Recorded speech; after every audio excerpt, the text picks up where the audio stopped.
Play অফের লড়াইয়ে royal Challenger বেঙ্গালুরুর বিপক্ষে মাঠে নেমেছিল চেন্নাই।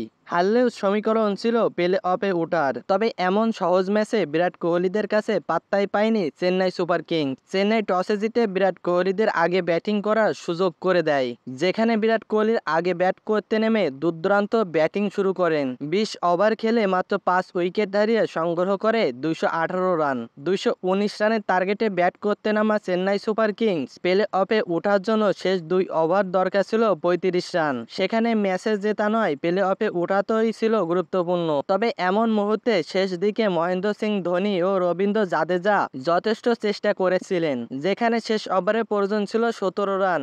মহেন্দ্র সিং ধোনি প্রথম বলে বিশাল ছক্কা মেরেছিলেন, তবে পরের বলে আউট হয়ে ওঠা হয়নি। চেন্নাই সুপার কিংস পুরো ২০ ওভার খেলে ১৯১ রান করেছিল ৭ উইকেট হারিয়ে। আর এই ম্যাচ হেরে প্লে অফ থেকে ছিটকে গেছে চেন্নাই। আইপিএল খেলা শেষে সংবাদ সম্মেলনে এসে মহেন্দ্র সিং ধোনি বলেছেন, ম্যাচটা ছিল গুরুত্বপূর্ণ। এমন গুরুত্বপূর্ণ ম্যাচে আমরা ভুগছি। তাকে প্রশ্ন করা হয়েছিল মুস্তাফিজ পাতিরানার অভাবে ভুগছেন কিনা। জবাবে তিনি বলেছেন, হ্যাঁ, পাতিরানা ইনজুরি মুস্তাফিজকে আমরা মিস করছেন। যখন গুরুত্বপূর্ণ দুই বোলার থাকবে না, তখন স্কোয়াডের ভারসাম্য রক্ষা করা খুবই কঠিন। এমন হারে ব্যক্তিগতভাবে আমি খুবই হতাশ। মুস্তাফিজুর পাতিরানার অভাব হারে হারে টের পেয়েছি।